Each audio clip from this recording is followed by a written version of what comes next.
Welcome to I'm from the internet. We should have been recording for like 5 fucking minutes. Me and Jay were just talking. I just got the new Silent Hill, and it fucking rules. And I had every expectation that it was going to be a little bit of a dud, but I am like, from the couple hours that I've played, it's so thoroughly surprising and invigorating, and I'm having a lot of fun with it. And everybody who's mad about it can go honk. I don't care. It's really good. And me and Jay were talking about our spec scripts for potential Silent Hill games. And Jay, why don't you say what your idea for a title in the franchise would be? Yeah, because my conception was like the big problem with Silent Hill is like Silent Hill 2 was really cool because like people didn't know what the twist was going to be. Now we know about Silent Hill as like a metaphor, like a personal hell. So like you can't really have that surprise. So my thing was like inverting it. And the idea is it's someone who grew up in Silent Hill and left, like someone who is aware of the cult, maybe grew up in it or something, knows about the lore, and they come back to it as an adult. And it's like the mystery isn't. So it's like, you know that Silent Hill is this weird personal hell. You know that them going there, they're going to be going through that. The mystery is what happened outside of Silent Hill that made them want to come back. Like what was so bad about the outside world that they decided to come back and chance it here. And it's so that way you could have like a reveal about the character, sort of like with James in Silent Hill 2, that completely recontextualizes everything, but in a way that's still surprising, like in the context of the setting. Yeah. I think that like there are cool things that we can do with like, I don't give a fuck about the cult in any of the games. That's like the least interesting part of it to me. I do like an individual going to Silent Hill. I don't think that they need to have some terrible crime in their past or some fucked up thing, because Silent Hill 5 Homecoming is so fucking stupid. Like I don't know. Yeah, of course I'm one of the Silent Hill fans that likes the first 4 like crazy, and then everything else is just steaming turds on a cold winter day. Spoiler alert to a game you shouldn't play, but the idea for Silent Hill 5 is that you are looking for your younger brother in Silent Hill. You're from Shepherd's Glen, which is close to Silent Hill, but you're also like a combat veteran, and you can tuck and dive and stuff like that. And it's more combat focused Silent Hill. And then, oh wait, turns out you're crazy. You weren't a combat veteran and you accidentally killed your brother. So you went crazy and your whole family's been trying to keep it from you. Also the cult's there. It's just like new metal bullshit Silent Hill. And then they did Downpour, which is literally new metal Silent Hill, because there's a fucking Korn song in it, which like, I don't give a fuck. That could be the greatest game ever. The fact that they had a Korn song in the intro is just like, dude, any music that I like, I wouldn't want in a Silent Hill intro music. I wouldn't want a black metal Silent Hill or a Manson Silent Hill, you know, like that's not. Yeah. Keep the fucking vibes, Jesus Christ. But I'm imagining like in Twin Peaks: The Return, like in episode 8, instead of Trent Reznor, it's Korn performing before the big Lord exactly. God, I think I've already quoted him on the show. Dick Bain, the late great comedian Dick Bain, had a joke where he's like, I like Barack Obama's name. That's cool. It's a cool name. It sounds like a Korn lyric. Barack Obama. That's always been Barack Obama. Once I heard that joke, I just walked around my apartment just for fucking days. You would just hear me go. But yeah, no, the new Silent Hill is great. I had an idea for one where basically you live in the town over in Brimes or in Paleville or one of the other towns, and you're there's like a freak snowstorm that ices out the town, and you basically spend the first chunk of the game getting to Silent Hill Like you crash your car, it's a nightmare. It's freezing cold, so like you're fighting the creatures, but you're also fighting the elements in kind of in a long dark way, i.e. like the game The Long Dark, where you have like health, but also like you have to stay warm and, you know, combat the elements in increasing ways as you get deeper into the town. Of course, that would be, the fog would have to be replaced with like blinding snowstorms, which would make everybody, you know, so angry they see blood. But the idea is that you are like looking for your girlfriend to make sure that she's safe in Silent Hill. And by like the midpoint of the game, you finally make it to her apartment and you see that there's a picture that's been smashed and the picture's been taken out of it. And you think like, oh, she took the only picture of us and she left to like get to safety. Now I just need to find where she went. And then you play the second half of the game as her running away from you because she has no idea who you are. And so the picture that she took was actually like a picture of her and her mom, or her and her real boyfriend, and not you, just some fucking lunatic. And so you actually do get to see the thing that they teased in Silent Hill 2, which is that while you are in this town, you see it from a place that everyone else, you see it from your own perspective, right? Like one of my favorite things about Silent Hill 2 is that Eddie Dombrowski was always bullied for his weight, and, you know, the fat sack of shit, you know, they called him all the names and stuff. And so the first place that you see him, there's a dead body in a refrigerator, and Eddie is puking into a toilet. And then the next place you see him, he's eating pizza in a bowling alley. And then the next place you see him, he's in the cafeteria. And then the next place you see him, the final place you see him, is in the meat locker. And so it's food, food, food, food, food. That's what Silent Hill is to him. You know, and I thought that was so cool, the way that they navigated that.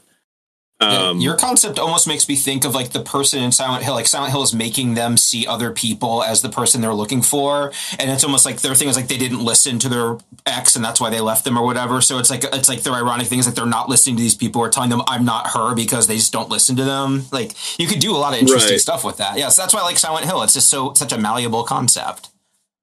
It is. Yeah, so that's why I'm really. It's one of those things where, like, the more I hear about interesting things happening with the idea, the more I'm just like, oh man, it's so cool when artists have cool ideas, and then you just have to like grind your teeth when the people who would have screamed if they found out what the new Silent Hill, you don't even interact with the cult. They're not bringing back Harry. You're playing some blonde guy. If these people were around in 2001 when Silent Hill finally got a sequel, they would just be like, absolutely not. This is totally bullshit, fake and gay. And then, you know, and then now there's like, actually, no, wait, this is the best thing ever. They did the same thing with Heath Ledger's Joker. They're like, you mean the gay guy from Brokeback Mountain? He's going to be the Joker? No way. And now every single person who said that has a fucking Heath Ledger tattoo, and they don't recall ever saying anything negative about Heath Ledger, right? Oh yeah.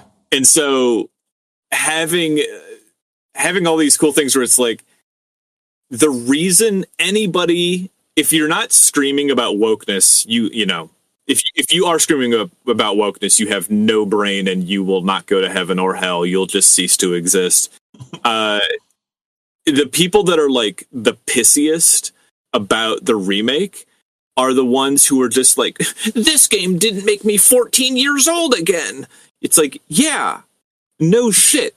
Because you're playing this game while also thinking about rent and also thinking about everything that you've ever thought. And somehow this game did not light the fire in you that the first time playing the second game did. For others, it did. For others like me, I was locked and loaded. It was so cool. It was like a really beautiful, romantic, and inspiring experience playing the brief piece that I've gotten to play so far. And like, some of the reviews. I mean, all the reviews are like exceptional. They're loving it. But like the Guardian review is just like, it's clearly someone who just like doesn't like games. And I know that that's like a cheap way of criticizing a reviewer, but like, there's like, this is a stupid waste of time. I could have been doing anything else. And it's like, why do you have your job? One of the things is just like, I don't know any of these characters and I don't see why I should care about them. It's like, yeah, man, maybe stories aren't for you. You know what I mean? Yeah, like a weatherman who's like, who cares about the weather? There's more important things than this. It's fucking stupid, dude. Yeah. Yeah. No, I get it. It makes me think of my buddy. Back in the day, my buddy was in this hardcore band, and he was like this unbelievably talented like prog guitarist, and then he just quit the band, and they're like, what do you mean you quit? You're like legendary how good you are with writing for this band. And he's like, yeah, I just want to do sushi now.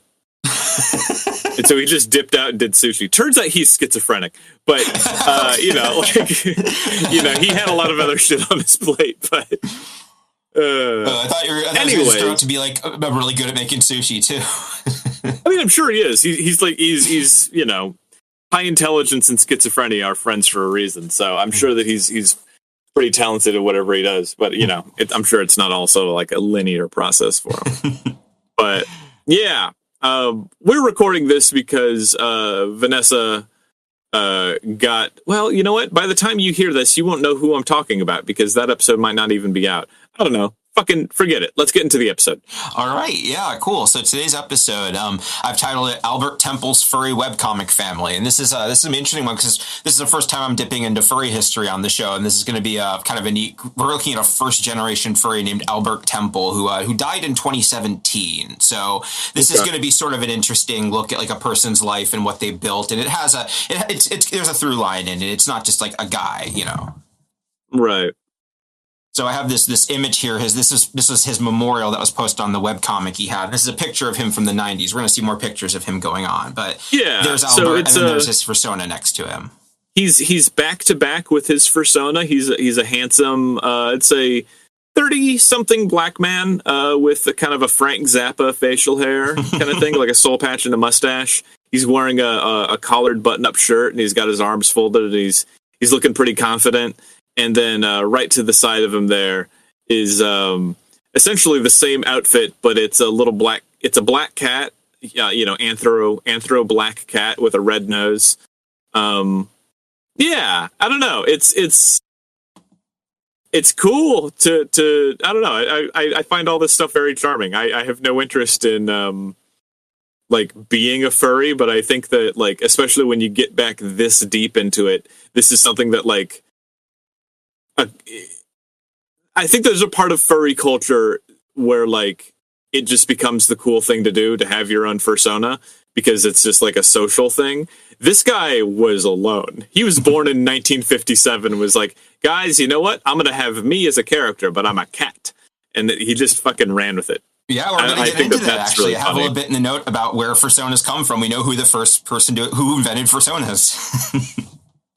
But okay, yeah, let's get into it. I already have questions, but let's get into it. Cool, yeah. So I guess I have a little primer here. We're going to talk about this. Like I said, he's a first-generation furry. Like you kind of touched on, he was born in 1957. So first-gen furries were born in the 50s and 60s, and they were usually members of existing science fiction, fantasy, tabletop gaming, cartoon, and comics fandoms. Like there wasn't a furry fandom back then, but people had like you'd be into funny animals, is what they would call them, like the comic strip days. Like it was what they might call them then, but it was just. It wasn't its own thing. They were just members of these existing groups. And also like they have completely different cultural touchstones from us. Like I interviewed Mark Merlino, who organized the first furry convention. All their stuff is like old black and white cartoons we've never heard of, like the Amazing Three or stuff like that. Like I'm a cartoon nerd and I haven't heard of most of the stuff that they like, but it's very much of the time. Like lots of like aliens with little antennas and stuff. It's very 50s and 60s in a very cute way.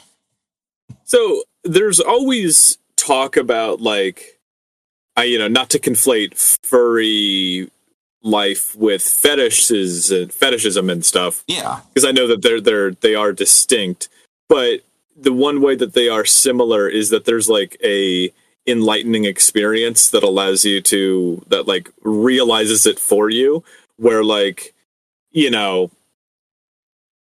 for some people who are furries now, they're like, oh yeah, the moment that I realized that I was going through that I might be a furry was when I first saw Lola Bunny, and that was like, like this really sexy bunny character from Space Jam, right? Yeah. And so I'm curious as to like that came out in the 90s. So like what were the experiences or like what were the things that people saw back then that were like, oh wait, I see. This is like me. The one I was mentioning there. Like also, a lot of this was anime. A lot of furries were early anime people. Like the Amazing Three was a Osamu Tezuka thing, where it's about aliens who come to Earth disguised as animals to like judge humanity to see if we deserve to be spared after we invented the atomic bomb. And it's like these. Jesus Christ. Yeah, so it's like heady science fiction, but also like little cartoon animals going on antics with a boy. And it's like I watched a couple episodes on archive.org. It's very limited, but like for the time, it's interesting. Like I see why this bunny here, like you can see some Osamu Tezuka was a furry himself. He went to some of the early furry conventions, and like this bunny girl was kind of like an early like furry icon, just this sort of like doe-eyed bunny with hips. That's funny that like it kind of seems to like from at least from this like it sprang forth fully formed. You're also going to see a lot of Tezuka's influence in the art of Albert Temple when we do this. So I'm actually kind of glad we had an excuse to pull up some of his stuff here.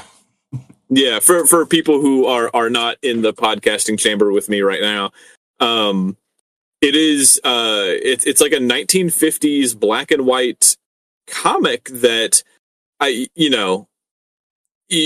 is anime, but it's also. It's like anime in the sense that like the hair and the eyes are really exaggerated. But the rest of it does look very like traditional American Western animation, very kind of Hanna-Barbera. I wouldn't say Disney, but definitely, kind of like a Tex Avery style.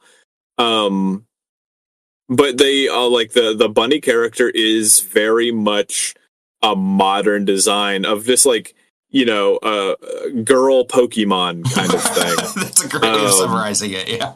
Yeah. And so, it's just very funny to see like, oh yeah, I absolutely could see how this would be the activating thing for a young furry. Excuse my clanking. I'm trying to get comfortable in the fucking hole. Oh yeah, this is not an official main episode, so I can kind of do whatever I want. Well, shit. Fucking I'm kind of in a disaster zone back here. We just lost Winslow. Right, there we go. Yeah. If you hear like a structural collapse, I mean, you can probably figure out my address. Send somebody. Yeah. I'll delete my search history. I'll make sure all your stick orders are fulfilled. Perfect. Thank you. Okay. Yeah. This is not nearly as comfortable as it looks. It doesn't look very comfortable. we have to do video content at some point in time, not because it looks good, because it looks so bad. Yeah, I'm clearly in like a utility shed. Like part of the structure of the podcasting chamber is just an old like camping cooler that I have propping up a stack of tarot boxes. Yeah, it's like if Winslow's face was a portrait in a video game, the cooler would be the box around it. Yeah, exactly. It's that. Just Elysium portrait. I'm just an angel with a square halo. You know what I mean? That's a reference for you real Manson heads out there. All right.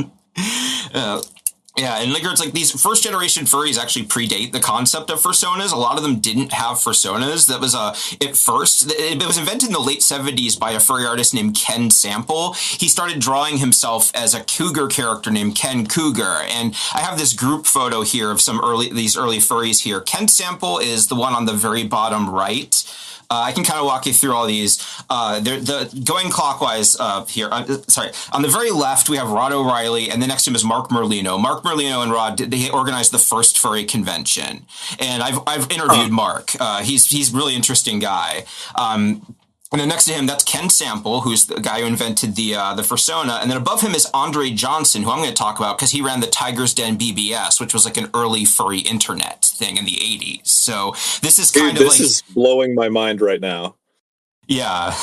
Because, like, I mean, I'm just going to say it. This is a photo of 4 dudes who are furries, and it is half black and half white. And I am... and it's also like, now I see what they're sitting around. They're sitting around one of those big wheel penny farthing bicycles. Yeah, they're in North Wales for World SF Con in 1987. So this is the year before I was born. That's so funny. Okay. God, yeah, okay. But yeah, that's one of the reasons I like the Albert Temple story, is because, early furry isn't nearly as homogenous as people like think it is. And this is one of the stories I like that kind of illustrates that, is all these, furries of color that have been there from the beginning. That's crazy. Yeah, I genuinely had no idea because it's so very white. But I also I think that we need to put a distinction here that anthropomorphized. Okay, I always thought that furries could trace their lineage back thousands of years because of maybe Aboriginal practices and embodying animals and stuff like that. But it sounds like a fursona as a double of a person's personality, not a double, but an extension thereof. Yeah, as a representation. Is recent. Yeah, it was in the late 70s because, this was before that. They would have they would have characters they invented, but the characters weren't representatives of themselves. Like Irma Felna is not someone's persona. She's just a character that someone invented. And, and then eventually that's when they started, we should be doing versions of ourselves. And that kind of, I think that's when that was kind of the secret spice that I think really made furry kind of tie together and take off. Because once it became we're not just fans of a thing, we're representing ourselves in this way. And sort of it became as much about self-expression as appreciation. I think that was kind of a big tipping point for it becoming a community and not just a loose affiliation. That's so funny because that just seems it's like finding out that we didn't put wheels on suitcases until the late 80s or something like that. I don't know if you've ever heard that, or matches were invented after lighters were invented. Yeah, or minivans used to only open on one side. It took them a couple iterations to realize, we should have them open on both sides. Yeah. It just seems so obvious that so wait, every artist has done some degree of a self-portrait, right? Yeah. And the idea that all these dudes were making art of animals, and then it took until his name's Ken Sample? Yeah. And Ken Sample was well, what if I made myself the dude as the animal?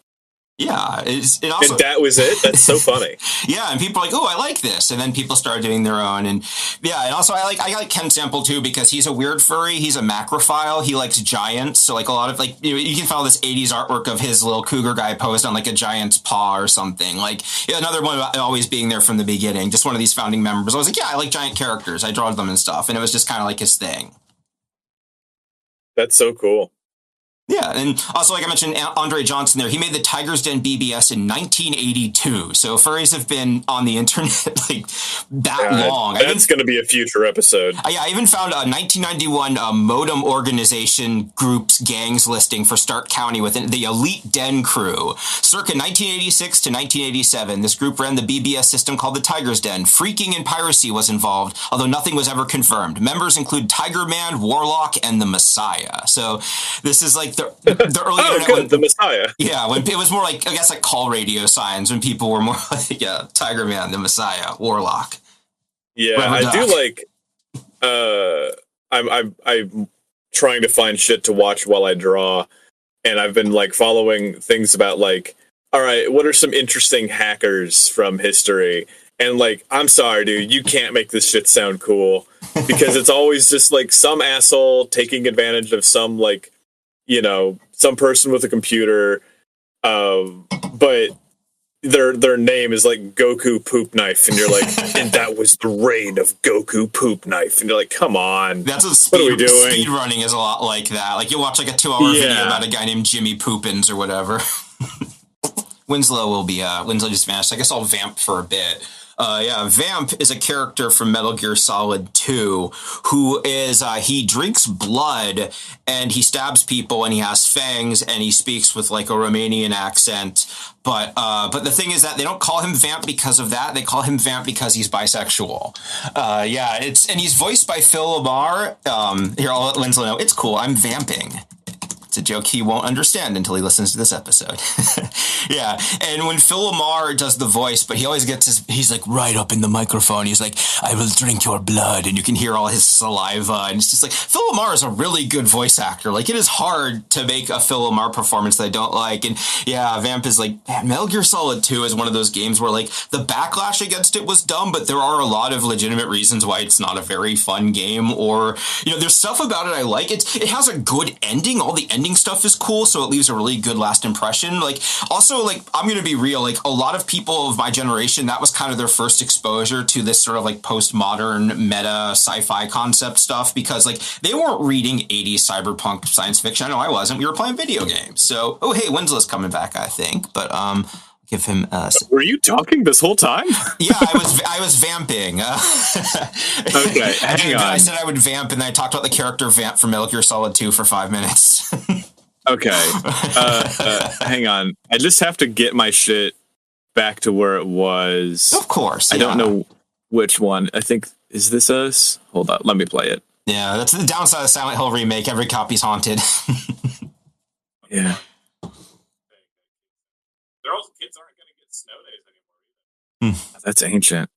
What the fuck am I listening to? Oh, that was the test. He wanted us to listen to it to see how it sounded. Like, we just said we're recording, so, Yeah. Man, these are all ancient backups. What the fuck? Okay, that's definitely not it. Talking about Confederate flag. Oh. Mm-hmm. Talking about that's nothing. That's not it. That's not it. Well, we might have to go with the Craig on that one. That's fine. Yeah, if it didn't save it, and then I'll just start up my shit over here. So totally, we can resync it. That's fine. Okay, I'll just start recording now. Okay, your video's on. You'll need to see my hands. All right, 1, 2, 3. Fantastic. Okay, if the audio was fucked up for that last chunk, I guess that if I'm telling you now, you don't really need to know. But yeah, no, my computer crashed, so here we are. Yeah, we were talking about Phone Freakers. It was cool. Yeah. Phone Freakers. Yeah, that'll be a fun episode. I like Freakers because like that's like the one hacker thing where just kind of like jolly prankster stuff and not like life ruining. Yeah, I like it when hackers could just like get things for people and not just like be, Nazi terrorists. You know, like yeah, it wasn't just now you have unlimited free long distance or whatever. Exactly, yeah. And yeah. Yeah. No victims except Ma and Pa Bell. Right. Yeah. So all right. Yeah. Anyways, we're back to Albert Temple. Yeah, I have his wiki fur pulled up here. Also for comparison, I got Something Awful's wiki fur panel just to show what that looked like. But so Albert Temple, his persona, Gene Catlow, born 1957, date of death 2017, spouses or mate, Tawana Gilroy, who we'll learn about, character species cat. Just here's his basics and character species cat. Yeah. And here's some more pictures of him. These are from 2001 at Further Confusion. So he would have been 40. He would have been about 47 then. Yeah, I mean he's just like a kind of a reading rainbow type of guy. He just looks like a fun nerdy black guy with a cool jacket and Yeah. Yeah, the camera. He's a camera guy. Yeah, that's sort of the thing. Is that he's just like a very fun, nice guy. So this is going to be a fun episode to go through. Yeah, he was. So yeah, I guess born in 1957. He grew up in Richmond, California during the civil rights movement. He was born in 57, so that influences a lot of his work going forward from there. He got a degree as an industrial electronics technician. I pulled up his LinkedIn. He worked as a senior customer engineer at IBM for 22 years, from 1977 to March 2000. So completely different generation. Like, yeah, you just got a degree and got to work at IBM for 20 something years, and yeah, so he did good for that. And then but he around the 80s he starts becoming a presence in furry conventions, and he starts posting art online in the late 90s when furry art stuff starts becoming more accessible. Regular people can start affording scanners, and I found his old I found an archive of his YERF gallery, which YERF was one of the early furry art sites in the 90s, where the premise was it was like a G and PG rated art site. Like, it was if you wanted to post furry art but you didn't want to post YERF porn. Is it young Earth radical feminist?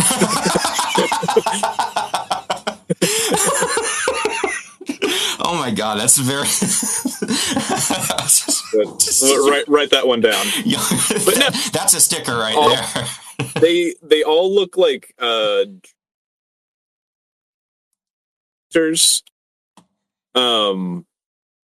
it's just funny to see furry art before everything got anime.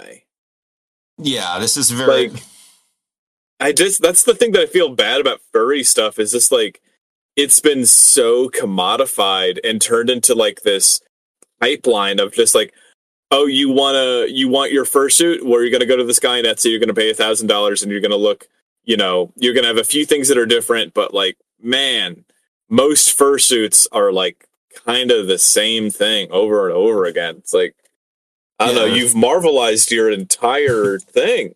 Yeah, there wasn't really a house style back then. Like, yeah, there's a lot of like Tintin and Little Orphan Annie eyes on these characters. It's pretty cute. And these are all from his convention journal. I picked these because it's also a neat look at like what going to a furry convention in the 90s was like. Like, this is a group where they're all in someone's room watching a fan-produced Mystery Science Theater 3000 treatment of Star Trek V. Like, that's before you watch YouTube together. That's what you do. You'd like bring your weird VHS tapes and be like, all right, we're gonna watch this Riff It Fest or whatever. That's fun. I mean, like, yeah, it's just like,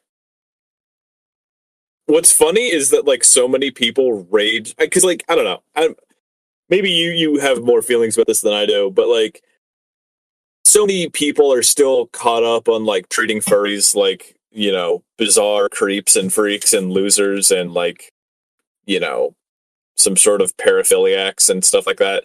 But what it really is it's a group of adults who have more than two friends in their 30s, and people just cannot handle that. Because, like, I'll be real, like, I hang out with a small handful of people. I'm in my 30s, and I'm looking at like the drawings of people in the all hanging out together, where there's like 10 or 12 furries, and they're all watching something on TV together, and they're all drawing and writing and having fun.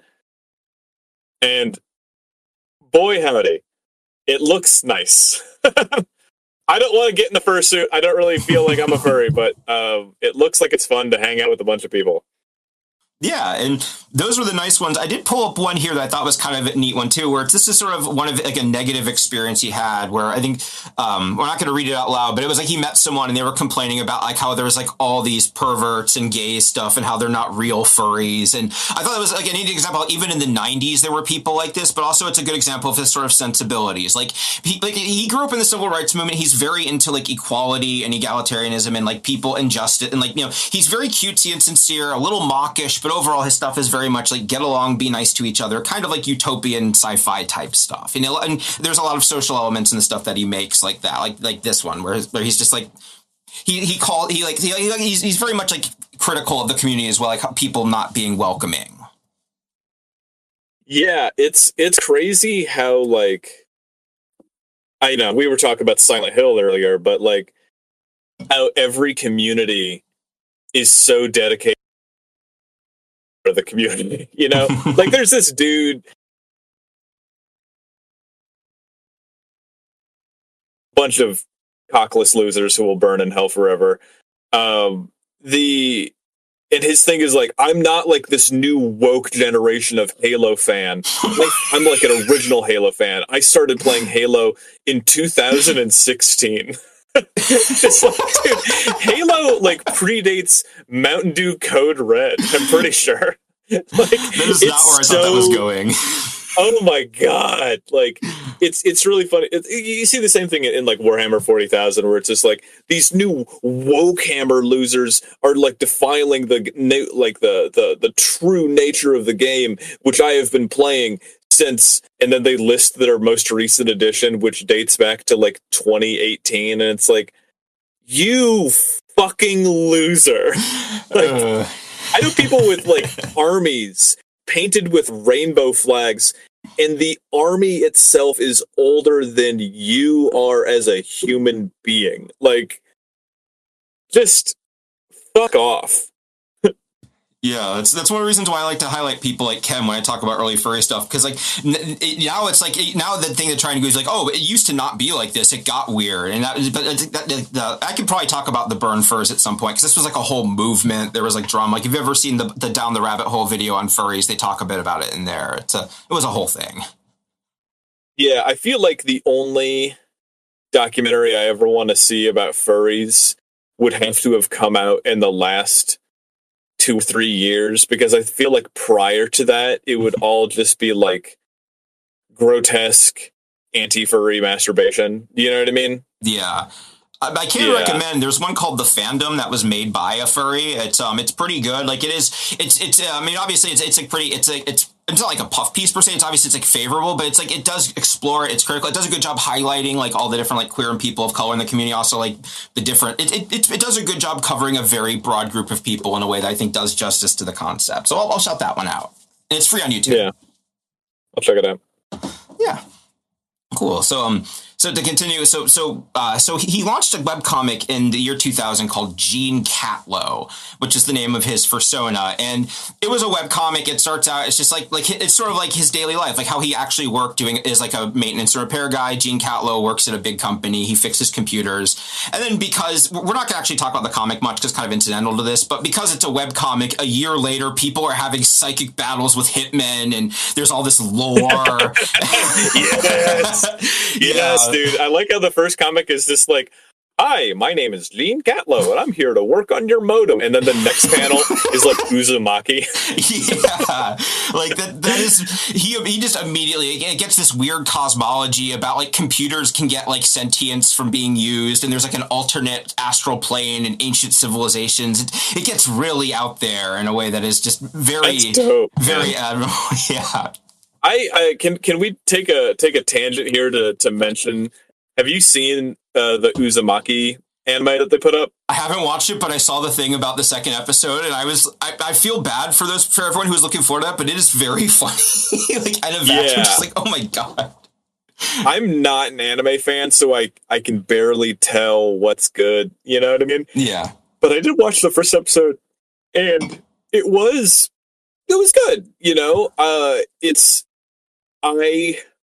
appreciate Junji Ito, of course. He's like a really talented artist.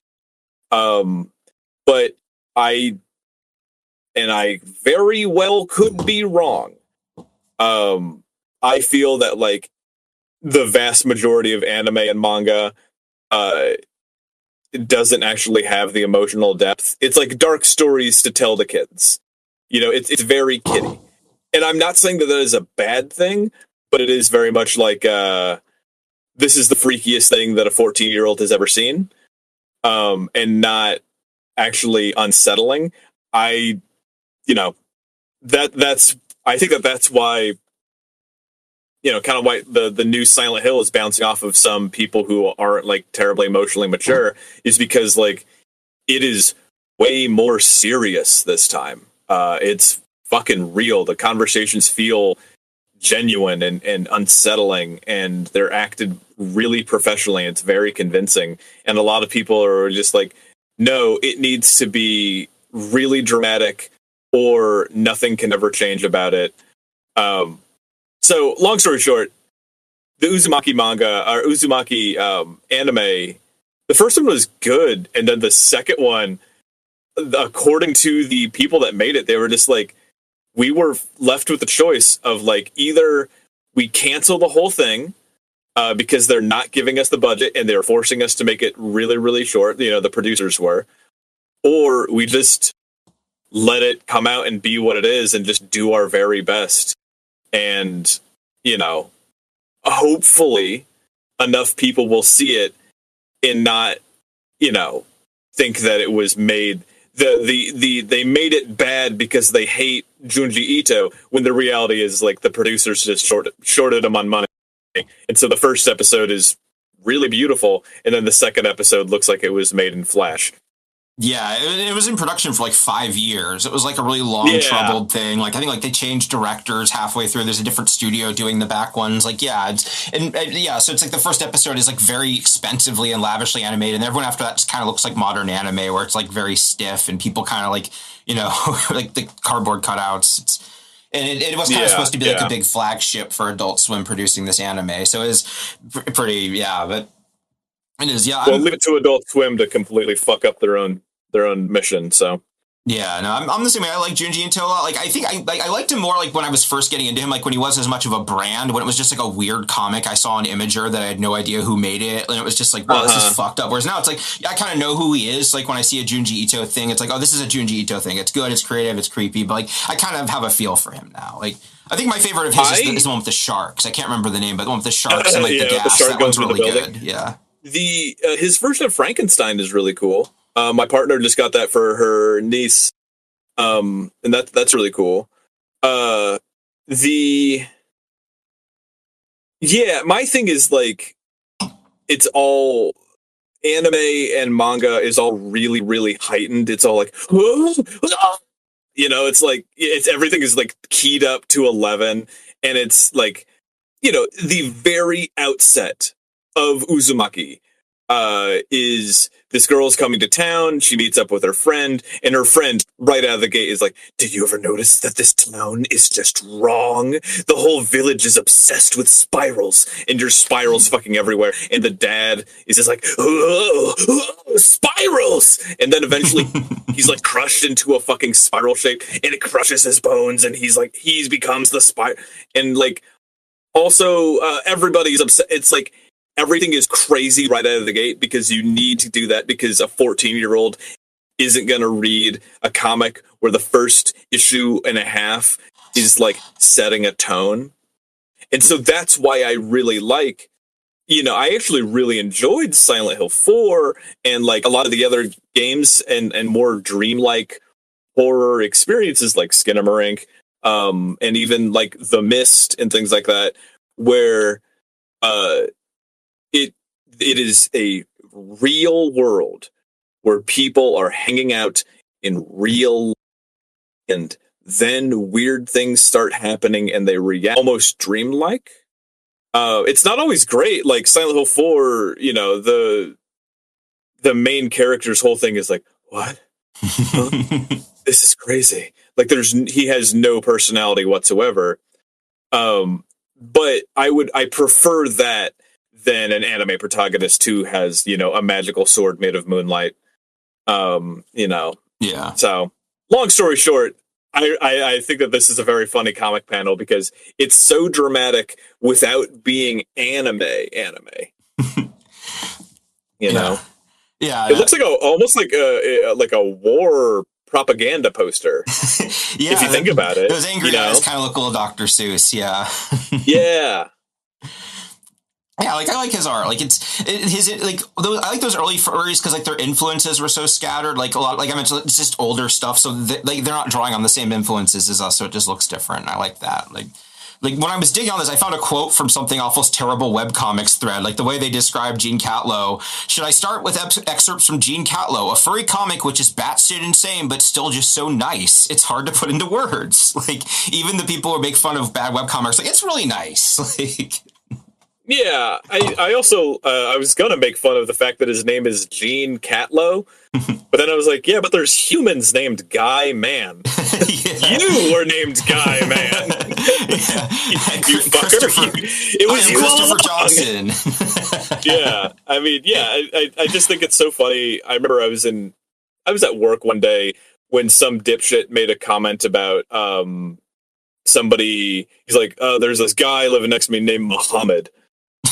And he's like, I can't believe, like, why would you name yourself that? Isn't that like, that's so wrong? And I was like, your name is Christian. Like, what are you talking about? Like you're right there, you know? Oh my like, gosh. You know, you have a buddy named Jesus, and your name is Christian? Come on, dog. It's like I was at back when I was working at the call center, there was a girl who said that, she's like, we were talking about a girl named Tequila. I just turned around and said, your name is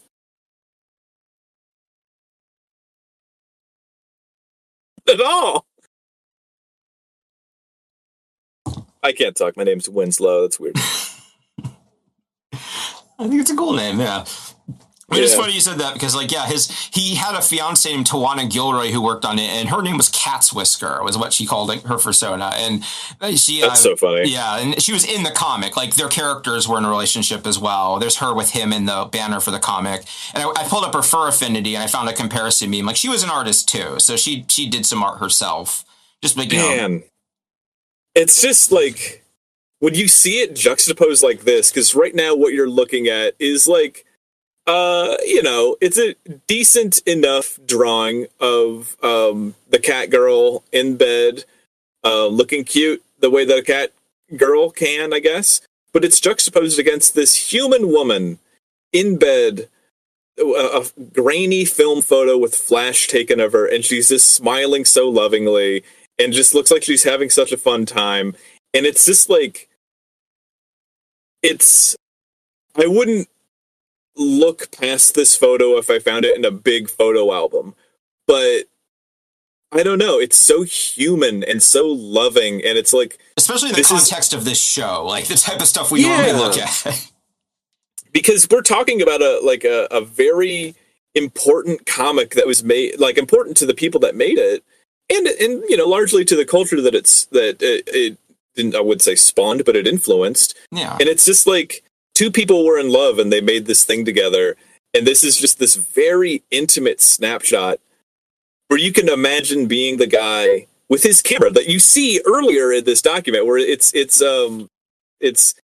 Sample with his camera.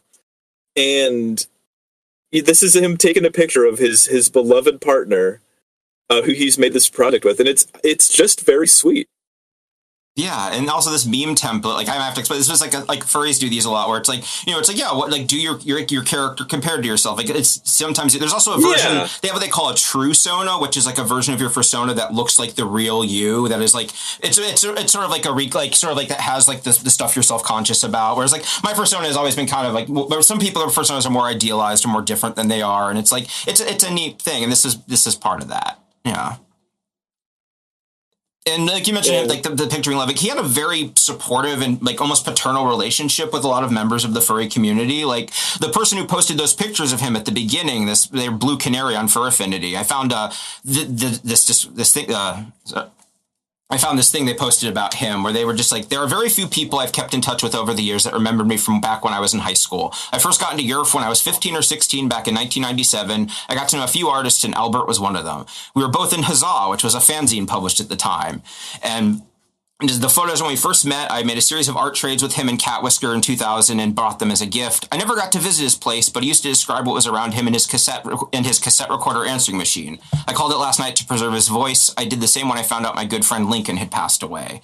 I still wonder if he held on to his old Palm Pilot from years ago. He described it as his brain, keeping notes and other info in. So this was posted after he died, kind of memorializing him. But then when he died, a lot of people posted reactions because, like, yeah, he, like, if you were a young, like, if you were a webcomic person, you emailed him, he would respond to you, no matter, like one I couldn't find, but I distinctly remember seeing on LiveJournal was someone's like, when I was a teenager, I sent him fan art with my fan character, and he drew fan art back, and he made the character look like my art. Like, he kept all my little teenage imperfections with the noses and stuff, but it was in his style, and it was like something that they like was very important to them. Just he was someone who I couldn't find any negative experience with this guy. Everyone just loved interacting with him. Yeah, just a guy with the love of the game. I aspire to be like that, but I struggle because I mean, look, I'm not a fucking internet god or whatever, but I get a lot of messages, and it takes a lot for me to sit down and give somebody like a fully emotionally present response. Yeah.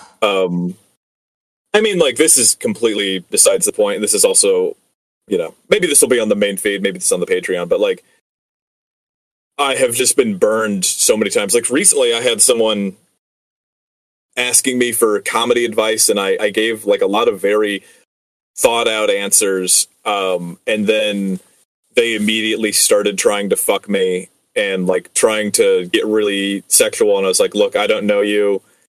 I mean, in a way, I appreciate that you clearly are attracted to me. That's fine. But like, no, thank you. I just wanted to talk to you about comedy if you needed help.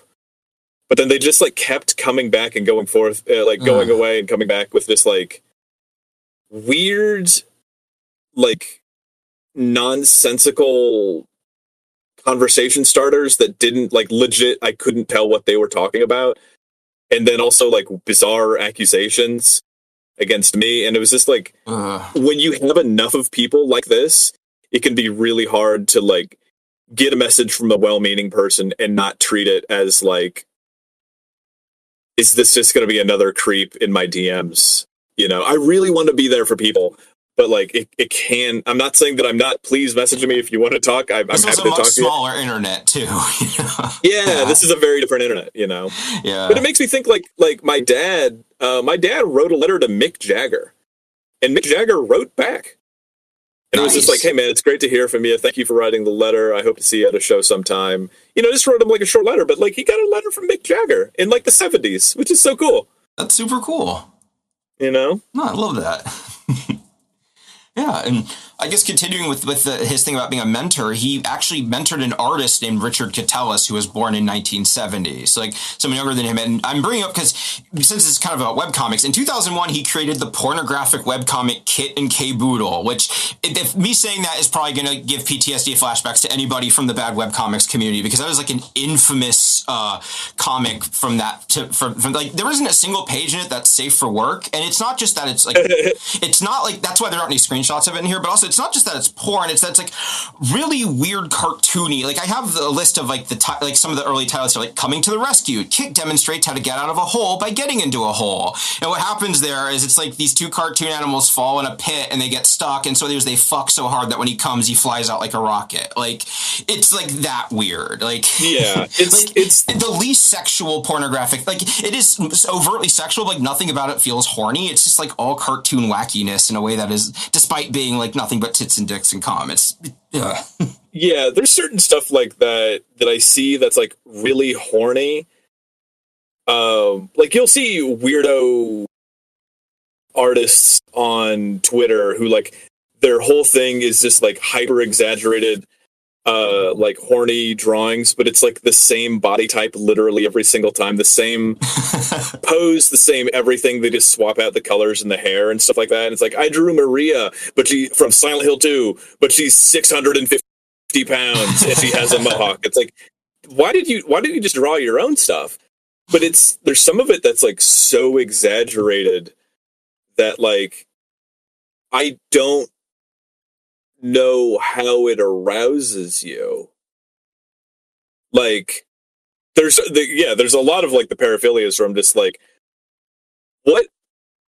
When I get off, like, not to get too raw on the pod, but like I'm thinking of something happening to my body or me doing my body to somebody else. And there's other people that get off when they think about like the slow strokes of the pest control guy squeezing the little tube that squirts the poison into the fucking rat hole. And they're just like, yes, punch that fucking cylinder. And that like makes them shoot fucking buckets. And me, I'm just like, what are you talking about? You know, there's people watching like the Hormel cheese slicer at the deli and just thinking of like the smooth blade cutting through the cheeses and how erotic that is. I'm just like, no, it's not. You are deranged. What are you talking about? You know? So yeah, long story short, I don't know. There's some stuff in the horny world that I'm just like, look, I am a red-blooded American man, almost problematically horny. This is baffling to me, though.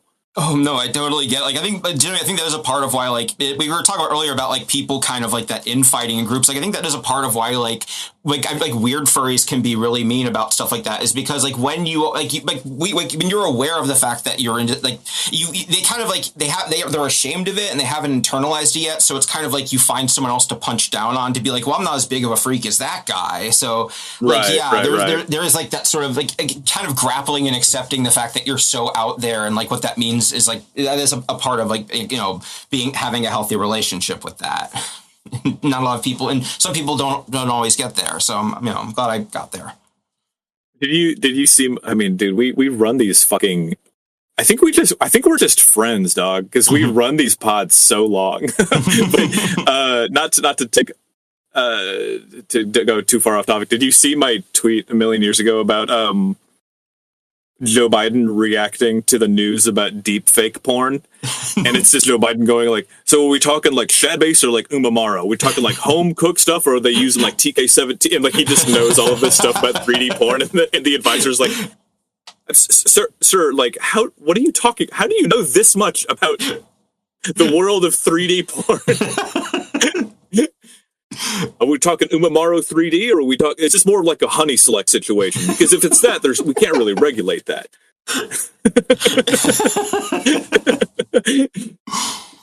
Dude, when are we gonna have our first like gooner president? Not horny, but gooner president. Yeah, I don't know. What you're gonna have first, furry president or gooner president? Truly. I don't have anything to bounce off that. That's just really funny. No, I'm thinking about the first. I could see. Okay, hear me out. What was his fucking name? The president that never talked. Calvin Coolidge. Calvin Coolidge had like furry energy, right? Because furries to me are either like the super not talkative, like low, like, kind of like the selective mutism, autism type, right? Yeah. Or it's like theater kids who you cannot get them to stop talking. That's my experience as somebody who's sold a lot of anime conventions. They're either like, they won't say a word to you, and they're very delicate when they're looking through your merch, or they're just like, "Hi, let me tell you about this thing that I drew," and it's like, "Please, thank you. You're very sweet, but this is so much information, and I am such an emotionally not stunted but muted, so it's hard for me to engage." No, that definitely tracks. I understand that. I've observed that myself. Yeah. Yeah. Anyways. Oh, yeah. And so Richard Katalis, the guy who made Kit and K Boodle, he had a wife named Shirley Chesler Wakefield who also worked on it. Gene Catlow and Cat Whisker cameoed in their comic, and Shirley had a webcomic too. So this was like this whole little like sort of like these two couples that were both webcomic people who were doing crossovers. And I pulled up one of her comics here, like her artwork. You can see Gene there at the top. Aww. In like a chibi style. That's so cute. Yeah. Oh, yeah, it's so chibi style. It's like almost like you're looking at this is a really deep cut, but the illustration style is so simple and so precise that it almost looks like you could graph it on a calculator or make it in an Etch-a-Sketch. It's very, very vector shapes. Yeah, I almost feel like it looks like there's an equation that you could just put into Wolfram Alpha, and it would spit out this furry drawing. Yeah, I might have been better in geometry if that was one of the projects. Yeah. So Gene Catlow, the webcomic, updated 3 times a week for 17 years. It didn't miss once. Like, that's a lot of ideas, dog. Yeah, like this guy was a machine. That is impressive in the webcomic world to do. And like, they were like, you saw the first one. It wasn't like, these aren't like strips. These are like vertical pages with like action layouts and stuff. So yeah. So, and it's the last time it updated was March 3rd, 2017. And then on March 10th, there was an announcement on his Fur Affinity. Horrible news. Farewell, Gene Catlow. It is with a heavy heart that I'm writing this to inform everyone who knew him that Albert Temple, known by most of us as Gene Catlow, was found dead of natural causes at his home on 11:20 p.m. Thursday, March 9th. He just celebrated his 59th birthday last December. One of the greatest, most generous people I've ever met has passed away. Albert unflinchingly supported everything and everyone he came across. He was a fan and follower of everyone. This was a man who never said a negative word about anyone. To even imagine him being angry is impossible. I've only known him for a little more than 20 years, but I will say it has been an honor to have him as a friend. Like, God. Yeah. Yeah. There's just a certain breed of people who are just like pathologically kind. And bless them, yeah. Yeah, truly. Like I watched the not Bob Ross, Mr. Mr. Rogers documentary, and it was just like it's just someone who, like, there's some crazy way that you can find some bone to pick with him, but he was just a sweetheart through and through. And I think that it harkens back to a different kind of society where, like, kindness was considered a very pro-social virtue. And now, like, you know, Fox News is out there talking about how Mr. Rogers was like this disgusting monster. And there's no way that you could ever, I mean, like, there's that very sweet, what's his name? He's the librarian that was very nice to everyone and was just like, I love reading to kids because I think kids are so fun, and I'm not a creep. You can just like kids. You can just want to be an educator. Yeah. And, you know, people handed him off the internet, you know? And I got my buddy of mine, fucking Martin, is like this, where it's just like, just a cool breeze on a summer day. My dad's like that too, where, like, my dad's really weird and out there and goofy, but, like, he is the sweetest human being you have ever met. And they are the rarest people in the world.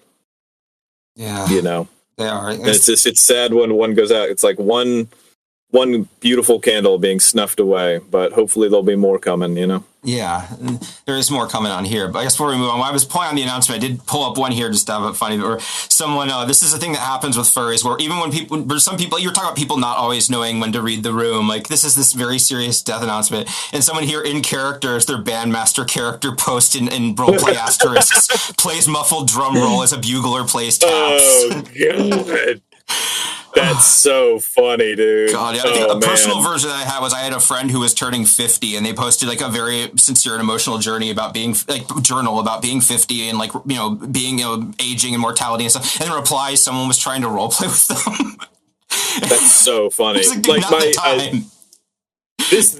this worked. Let me say before anybody judges me for this story, but a very talented producer out in Asheville posted a thing on Facebook just saying, like, hey guys, literally my entire city is destroyed. All right. My house is standing, but, like, all of the other buildings, all of the venues that I have ever booked at are physically not there anymore.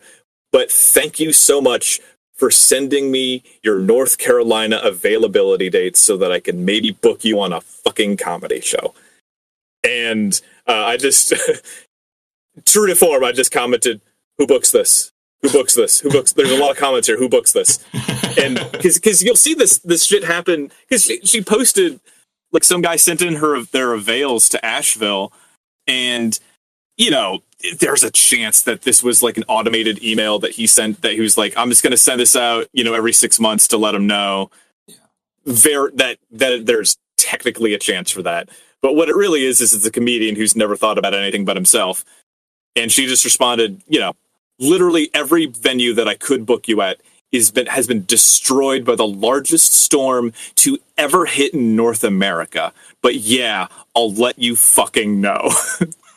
There's people who, like, fucking, dude, a comedian a few years ago died. Like, a beloved local comedian died. And there's people that were just like, hey man, this is tragic. I'm so sad to hear about Dan's passing. If you guys want to talk about it, come on out to the mic tonight. It starts at 8. We do a bucket draw. We have these, and people just like, and then, you know, a couple years later, the dead comic's widow. Okay, so there's a post on the comedy scene page. I think it must have been. I want to say it was John Walter Stockwell, who I love and adore. This dude is so fucking funny. He just posted like a very obvious tongue-in-cheek, like, who's your least favorite comic? Let's start fights, guy. Like, he was just joking around. Yeah. And people would they would tag their friends, be like, Adam Quasilo sucks. And then this woman just commented, oh yeah, whatever his name is. I can't remember. I don't want to, I have an idea of his name, but I don't want to throw some random guy under the bus. Yeah. But yeah, she just commented this guy's name. It's like, yeah, it was probably this guy because he used my husband's death to promote his fucking open mic. And people were like, thread's over. Let's pack it up, guys. Nobody here is going to top that unless your comment was TJ Miller. You're not going to top this. But. Oh my gosh! Yeah, Jesus. So, anyways, I'm looking to get booked. I'm opening for Kyle Kinane this November. I'm excited to see the new set. Yeah. Okay, I guess a version that I had was in Jacksonville. There was a mass shooting at this at the GLHF bar back in the 2010s, which was a gaming bar. And afterwards, someone was trying to make T-shirts that was it was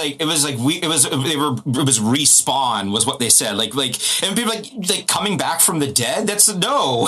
It was very tasteless. Just be to try and memorialize shooting victims with these very childish video game terms. A lot of people are oh, dude, no, yeah. I've been watching. There's a new thing that I don't know if it's a new thing, but it's a thing that I've been noticing. Video essayists doing on Nexpo did a couple of them, but I think Nick Crowley did some too, and some other lesser channels have done it where they'll be talking about a true crime story and they don't have enough B-roll for it, and so they use really chunky PlayStation 1 graphics, they're to animate it, which could be cool. I've seen other people do it in a cool way, where you have to diagram.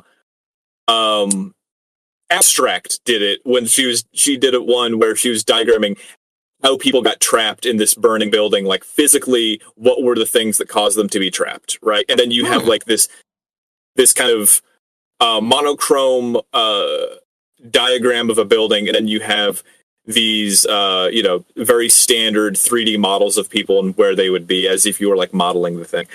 But there's some of them where it's dude, you're using PlayStation 1 graphics to talk about the Green River rapist. Yeah. Have some fucking tact, man. This is almost as bad as calling your podcast My Favorite Murder, Shots fired. Yeah. I guess this isn't the ending. There's still more here, though, because at the very end of the announcement, there was an edit that says, I have spoken to his nephew. Information will be provided if they detail it out. And that edit was because people were having a hard time getting in touch with Cat Whiskers to break the news and console her, because she lived in Jamaica and they had a long-distance relationship for nebulous reasons. Oh, wow, okay. So, yeah, and I have all these quotes here. People were so people can't get in touch with Cat Whisker, there's no one's been able to contact her. It's been days. No one's heard from her. And then basically, wouldn't you know it, Richard Catellis and Shirley Chester Wakefield also stopped posting after Albert Temple died. So the funeral happens. The furry friends meet his real life family at the funeral, and we find out that there was never a Cat Whiskers. There was never a Shirley Chester Wakefield. There's never a Richard Catellis. They were all Gene role-playing as characters on the internet. He drew all those comics. On top of Gene Catlow, he drew Kit and K-Boodle. He drew that cute mouse one. He drew all these comics. He had galleries and profiles for each of these people. He posted as them for decades. This was a thing that he had been, and people didn't know. This came out after he died. Who was that woman in the bed? We're gonna find out here. I got that was just it was a scan of a photograph, like because he was a photography nerd, and like these weren't like online images, which is why they were just random images, like photos he had presented. And at the funeral, people felt like that. People were like, oh, these were different photos. Like he had shown different photos of different women over the years to people, and everyone started kind of putting it together, like, oh no, that's not her, and like this family didn't know about it. When I have this thing here where it was like, I'm just going to read this thing that R. DeWalt, that photographer, earlier posted here.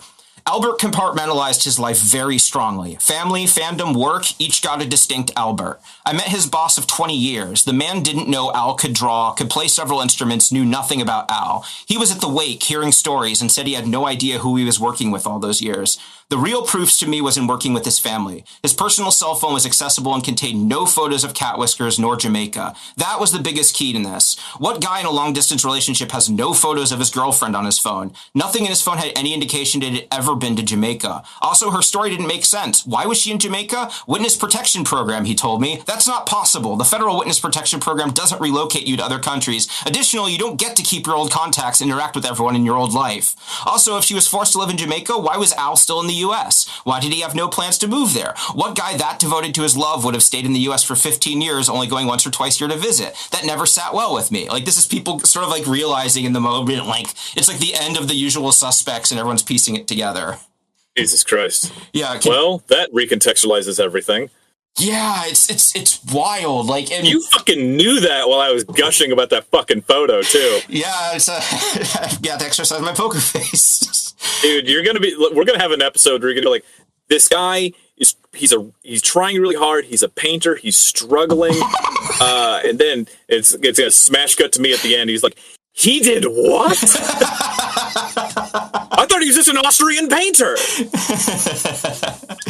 Oh, God, yeah. And also continue, Albert was living as anywhere from 8 to 10 people in just the furry fandom alone, not just Gene, Cat Whisker, etc. But there were many others who strangely only interacted with through Gene or through email. So this wasn't just like a public performance. This was a thing he did like on his own for his own amusement as well. Like, he had whole characters and stuff that like weren't online. They were just like people he emailed back and forth as. Like, this is just such an interesting window into a person. Man. Yeah, like that. I mean, not to put these people in the same category, but that is a little shade of like Smart Schoolboy 9, like just having a whole galaxy of characters that you're living in.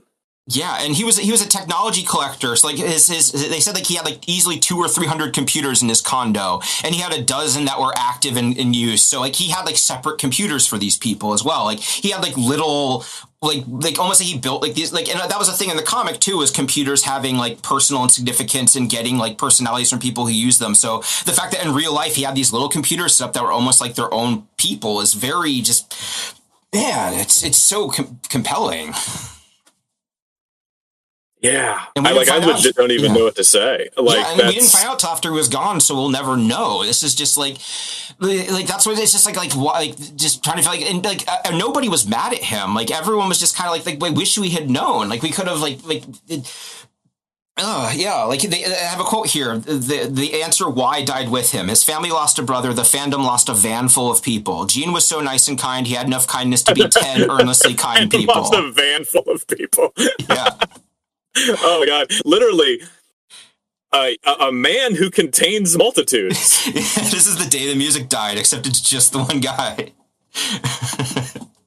Yeah, that's wild. It really is, and yeah, like I guess we have a little closing story here, just a sort of sweet little emphasis about him as a person. I guess if we have any closing thoughts before we do it, just especially like, and as a furry, and like a part of being, especially this old generation of furries, like we're like, if you were like, and not just furries, like if you were queer or different, like there was such pressure on like, hiding that and being closeted and withdrawn. Like I am wondering like what that how that might have influenced it, but that attitude of just like being so compartmentalized, like it's also something that's a little relatable to me as someone who has spent so much of their life like having all these different parts of their life compartmentalized, and it's just like I wonder if he was happy. Like I just wish I could know why he did it and like how he felt about it. Because like it seems like it was this just like a fun creative like project for him. Was this like something pathological? Like it's so fascinating. Yeah, fuck, man. That's really interesting because it just makes me think like, people left to their own devices will get out of control. And I'm not saying he was like out of control in the way that like, sex criminal or a pervert or some, ne'er-do-well is out of control. But, I was just watching a video the other night about this FBI. He was like an informant. He was a double agent, basically. He was selling information to the Reds during the Cold War, and he was getting kind of egregious with it. And it was, some of it is just like you. Sometimes people want to get caught because they want to get called out, because that's the only way that they can interact with the world is by doing things that get them in trouble, right? That can be a thing sometimes. It's definitely not the entire case, right? Yeah. And sometimes it's just like you got away with the first little bit, and then you got away with the next. And then you're just like, well, these are the things I can do. I need to test the waters and see what I can. And you think that everything else is rock solid, but what it really is it's just things that have never been given pressure. They've never been like stress tested. And yeah, it's just like, I don't know. I just think about some of these people that like they let it get so out of hand because they're getting away with so many little things. And then eventually, sometimes it's arrogance, and sometimes it's just like you can only build a house of cards so tall.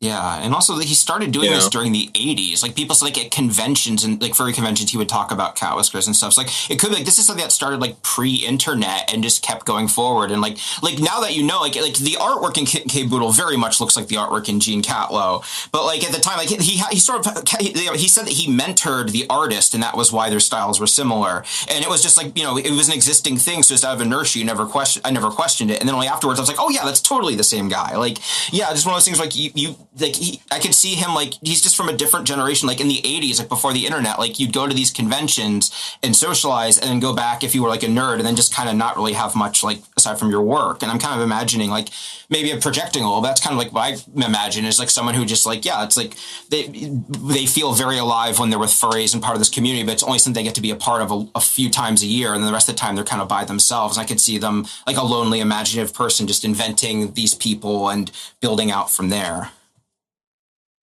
Yeah, I mean it's,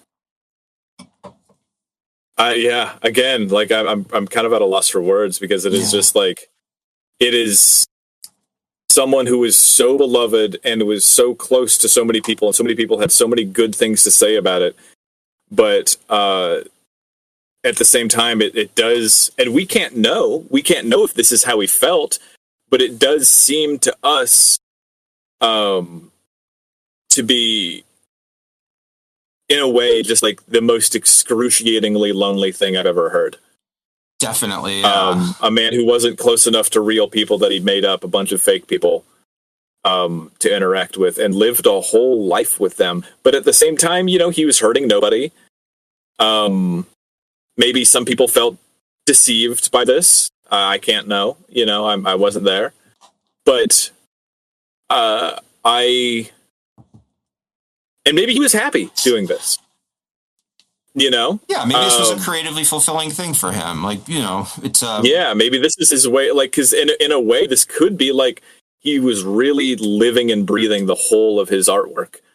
And maybe that's perfectly fine. I do wish that he had people in his life that he could be as close with as the people in his head.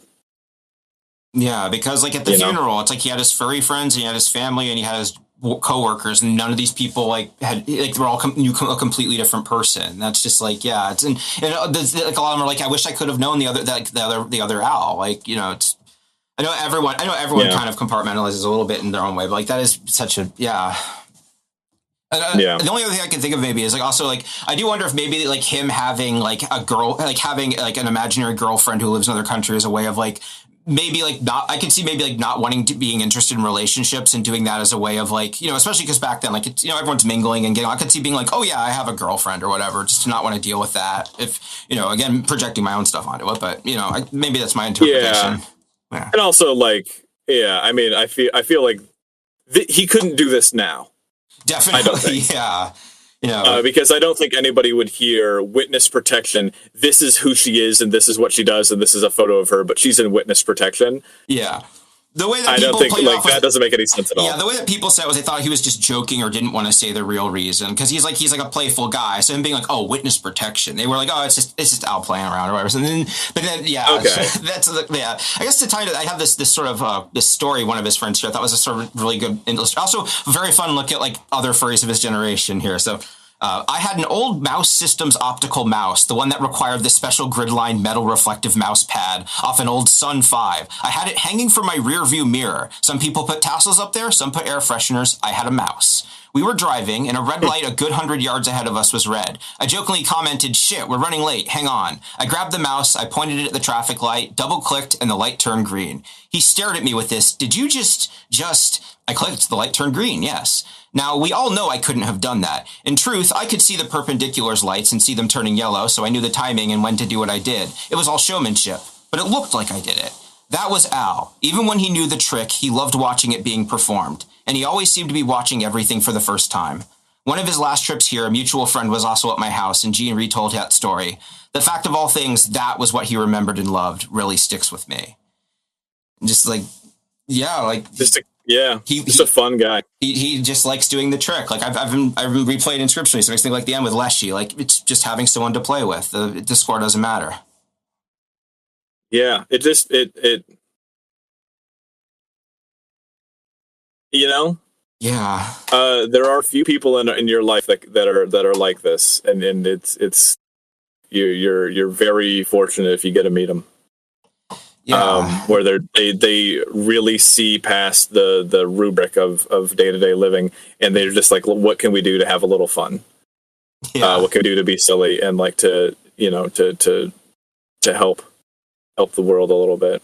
Yeah. So it's what a story, man. This is great. Yeah, that's why I like his story. Because like I like talking about furries, but I don't like to just like be like whitewashing and gushing about stuff all the time. It's like this one, because it's like it's human, it's nice, it's historical, but there is like a wrinkle to it in a way that isn't super upsetting, but still just like, yeah, just man, I'm glad that this worked out. I could probably find some. I know a couple other interesting furry stories too, so maybe we can do more in the future of people like this. Yeah, no, I mean this is all like it's like John Boy's telling me about sports that I don't give a fuck about. I don't care about baseball, but John Boyes is so good at what he does that he can make me like very invested in any sport. Like his one about the Vikings, I was just so fucking into it.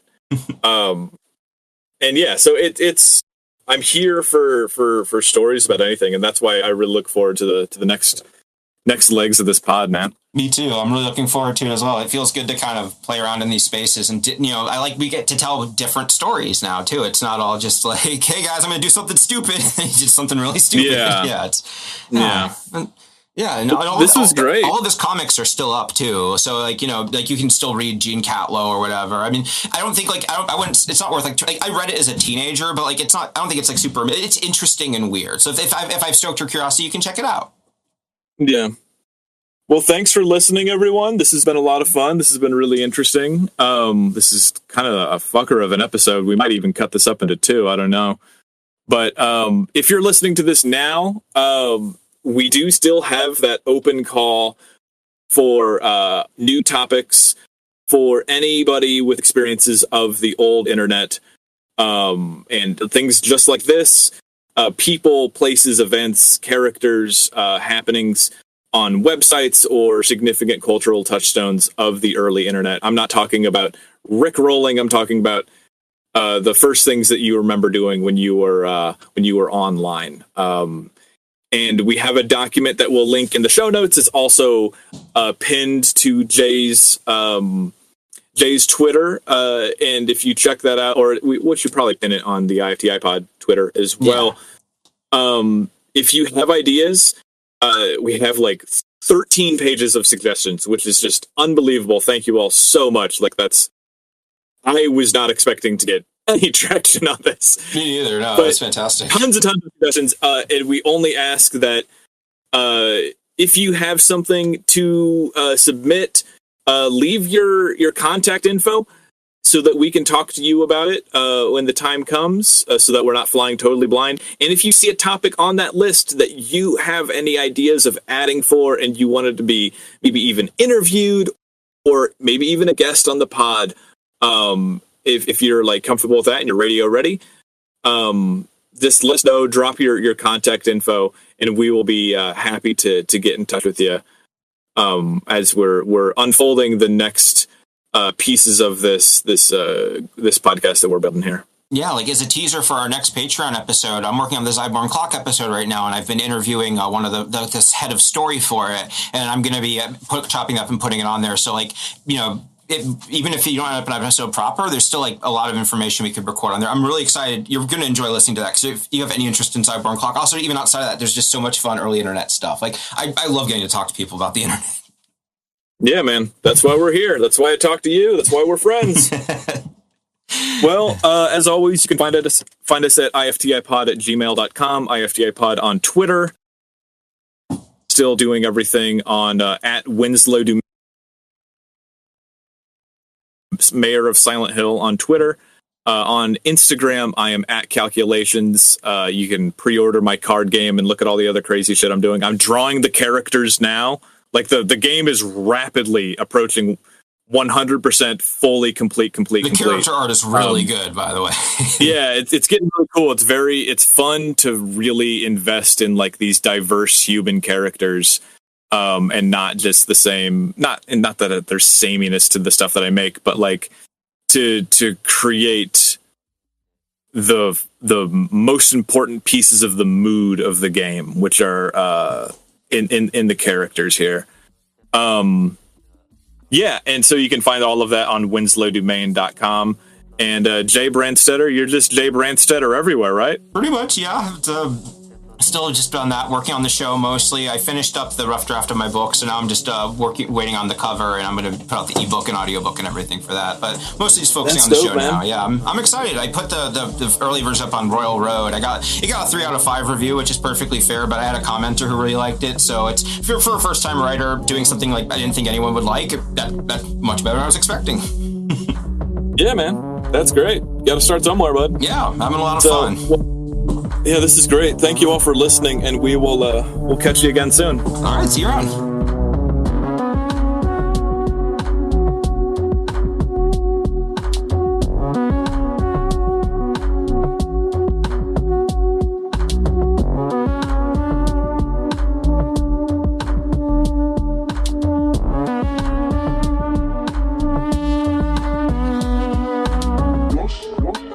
I'm From the Internet is created by Jay Brandstetter and Winslow Domain.